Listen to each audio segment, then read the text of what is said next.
इसके previous video में हम लोगों ने डिस्कस किया था कि पूरे वर्ल्ड में इकोनॉमिक प्लानिंग कैसे आया था, और अब हम लोग देखेंगे कि इंडिया में कैसे आया इकोनॉमिक प्लानिंग। तो चलिए जानते हैं आज के इस वीडियो में।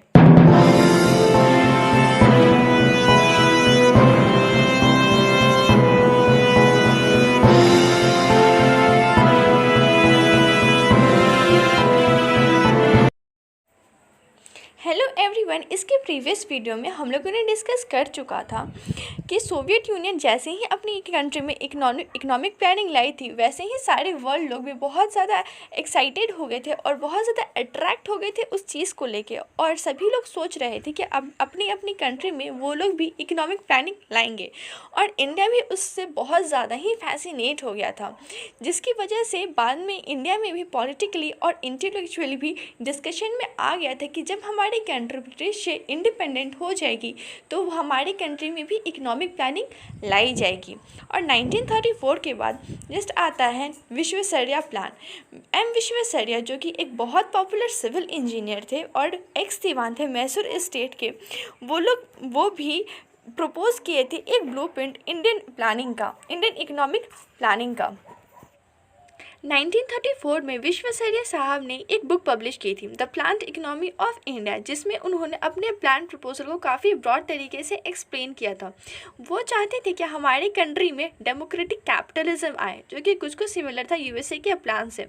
वो ज़्यादातर एम्फोसाइज करते थे इंडस्ट्रियलाइजेशन के ऊपर। वो चाहते थे कि हमारे कंट्री में जितने भी लेबर एग्रीकल्चर में इंगेज्ड हैं वो सारे इंडस्ट्रीज़ में शिफ्ट हो जाए, और उनका टारगेट था कि नेक्स्ट डिकेड में नेशनल इनकम डबल हो जाएगी हमारी कंट्री की। मगर ये प्लान आया था इंडियन इंडिपेंडेंस के पहले 1934 में, और उस टाइम पर ब्रिटिश गवर्नमेंट कभी भी नहीं चाहती थी कि हमारे इंडिया की डेवलपमेंट हो। वो हमारे कंट्री को लूटना चाहती थी, इनफैक्ट लूटी थी। ब्रिटिश गवर्नमेंट के द्वारा विश्वेश्वरैया प्लान के रिजेक्ट हो जाने के बाद आता है फिकी proposal. In 1934 a serious need of national planning was recommended by फिकी के द्वारा 1934 में ये चीज़ रिकमेंड किया जाता है कि हमारे कंट्री में भी नेशनल प्लानिंग आना चाहिए। और फिकी क्या है? फिकी है federation of Indian chambers of commerce and industries. वह उस समय का लीडिंग ऑर्गेनाइजेशन था इंडियन कैपिटलिस्ट का, और उसके प्रेसिडेंट थे NR सरकार।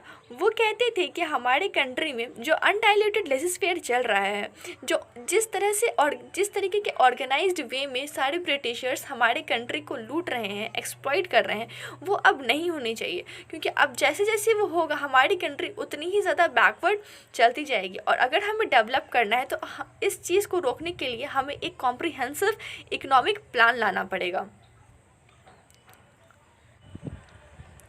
और फिकी किसकी तरफ से बोल रहा था? तो वो हमारे कंट्री के कैपिटलिस्ट क्लास की तरफ से बोल रहा था। हमारे कंट्री में जितने भी बड़े बड़े बिजनेसमैन हैं, एंटरप्रेन्योर्स हैं, उनकी तरफ से बोल रहा था। और वो चाहता था कि हमारे कंट्री में एक नेशनल प्लानिंग कमीशन बने, जो कि प्लानिंग प्रोसेस को कोऑर्डिनेट करके चले, ताकि हमारे कंट्री में एक स्ट्रक्चरल तरीके से प्लानिंग हो और हम अपने कंट्री के गुड पोटेंशियल को अच्छी तरह से फुलफ़िल कर सके, अचीव कर। बाद में 19th सेंचुरी कुछ और भी जितने भी नेशनलिस्ट लीडर्स थे, जैसे MG नारायण साहब, दादा भाई नौरोजी साहब, वो लोग नहीं चाहते थे कि हमारे कंट्री में कैपिटलिज्म आए। वो लोग डोमिनेंट रोल चाहते थे स्टेट का इकोनॉमी पे, वो लोग डायरेक्ट कंट्रोल चाहते थे गवर्नमेंट का इकोनॉमी पे।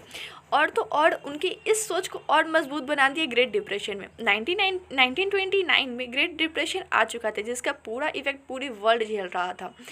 और तो और उसके बाद यूएसए में भी न्यू डील आ गए थे, जिसमें कि गवर्नमेंट बहुत सारे पब्लिक सेक्टर्स पे पैसा दे रही थी, जिसकी वजह से यूएसए के पब्लिक को भी बहुत राहत मिल रहा था। और तो और साइड में सोवियत भी एक्सपेरिमेंट कर रहा था अपने नेशनल प्लानिंग को लेकर, तो उनकी थिंकिंग को और भी मजबूती मिल गई। वो और भी इस चीज़ को लेके बिलीफ में आ गए कि हाँ, हमारे कंट्री में डायरेक्टली गवर्नमेंट का कंट्रोल रहेगा।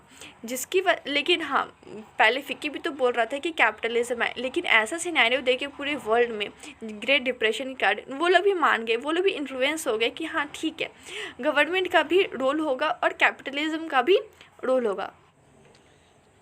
लेकिन ये सब हुआ कब, जब देश आज़ाद नहीं हुआ था, जब हमें इंडिपेंडेंस नहीं मिले था। और जब तक इंडिपेंडेंस मिलेगा नहीं तो हम लोग किसी चीज़ को एग्जीक्यूट करेंगे कैसे। तो इस चीज़ के बारे में डिस्कस करेंगे हम लोग अपने नेक्स्ट वीडियो में। तो होपफुली ये वीडियो आपको पसंद आया होगा। कैसा लगा ये वीडियो ज़रूर से बताना कमेंट सेक्शन में। पसंद आया हो तो लाइक करना और सब्सक्राइब करते रहना ताकि और भी अच्छे अच्छे वीडियोस आपको आगे मिलती रहे। तब तक के लिए बाय।